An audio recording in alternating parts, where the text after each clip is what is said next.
gudaha magaalada Hargeysa ee caasimadda Somaliland ayaa si weyn looga dareemayaa dhaqdhaqaaqyo siyaasadeed iyo mid ciidan beesha habar awal ee uu ka soo jeedo madaxweynihii hore ee Somaliland Muuse Biixi Cabdi ayaa waxay qaadayaan tallaabooyin ka dhan ah Somaliland iyo Cabdiraxmaan Cirro oday ka mid ah odayaasha dhaqanka beesha habar awal oo shalay hadlay ayaa wuxuu tilmaamay in Muuse Biixi Cabdi uu shalay ka badbaaday shirqool isku daydil ahaa falkan ayuu sheegay inuu ka dhacay nawaaxiga garoonka diyaaradaha cigaal ee magaalada Hargeysa Somaliland waa loo wada siman yahay cidna cid kale kama sareyso laakiin haddii ay isku dayaan dhinacyadu in ay qashqasha sameeyaan tallaabooyin dheeraad ah ayaan qaadeynaa ayuu yiri sargaal sare oo ka tirsan Somaliland oo warbaahinta la hadlay falkii shalay ka dhacay magaalada Hargeysa ee hadal haynta badan dhaliyay ayay dad badan aaminsan yihiin inuu ahaa fal laga gaabsan karay laakiin ku dhacay si fool xumo ah xogta la helayahay waxay tilmaamaysaa in dhinacyadu dhowrkii saac la soo dhaafay ay si weyn u dareemeen dhaqdhaqaaqyada ka imaanaya darafyada beesha habar awal waxaa la sheegay inay xal kulan degdeg ah yeesheen kulanka ayaa dad badan aaminsan yihiin in diiradda lagu saaray qodobo waaweyn oo masiirka iyo mustaqbalka Somaliland taabanaya in laga jawaabo ficilkii shalay lagu waxyeeleenaha madaxweynihii hore ee Somaliland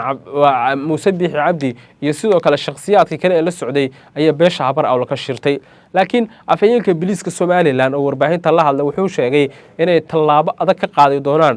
oday walba oo isku daya inuu cagajugleeyo maamulka hogaamiyo Cabdiraxmaan Cirro wuxuu sheegay afayeenka biliiska Somaliland inay wadaan baaritaan oo la xiray laba askari oo lagu eedeeyay inay xabada shalay kor u rideen mar uu goobta marayay madaxweynihii hore ee Somaliland Muuse Biixi Cabdi dhalinyaradii la socotay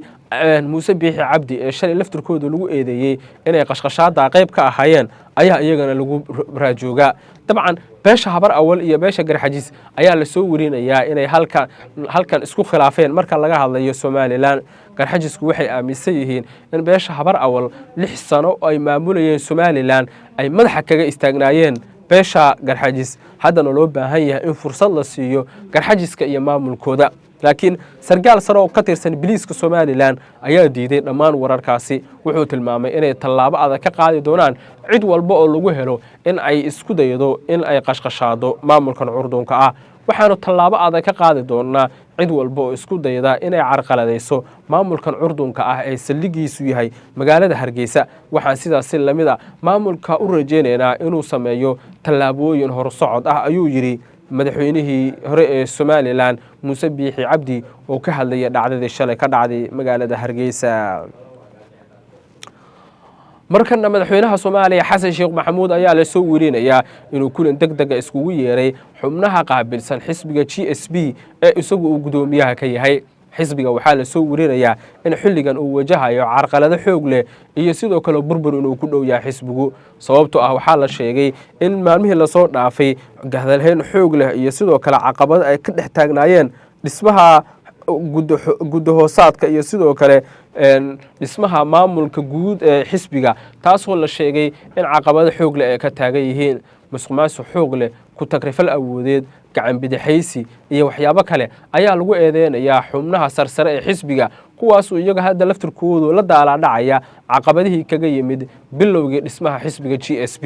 madaxweyne Xasan Sheekh Maxamuud wuxuu u sheegay saraakiisha uu la kulmay ee qaabilsan dhismaha xisbiga inuu tallaabo ka qaadi doono cid walba oo lagu helo inay gacan bidixeynayaan dhismaha xisbiga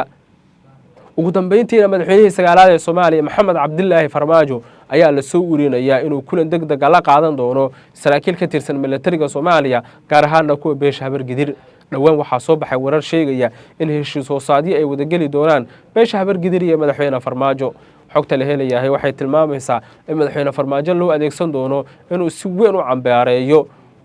hadallada iyo sidoo kale erayada ka imaanaya darafyo kale oo ku saabsan burburinta iyo sidoo kale cagajugleynta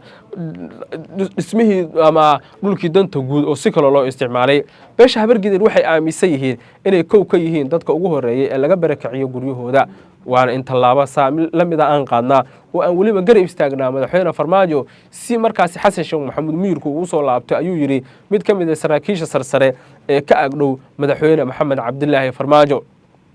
saraakiisha la filayo in madaxweyne Farmaajo uu kuna kala qaato waa kuwa intooda badan hubeysan oo beesha Habargidir ka tirsan kuwaas oo dad badan ay aaminsan yihiin in ay wax weyn u goyn karaan cabdiqaadir waa waxweyn ay u goyn karaan madaxweyne farmaajo loolankiisa doorashada oo 2026na ay wax weyn ka tari karaan si walbaba ha ahaatee xaalada halkaasi ka taagan ay dad badan aaminsan yihiin inay xaaladda god kale ku ridi karaan guud ahaan wararkeena waa intaas amaana Allah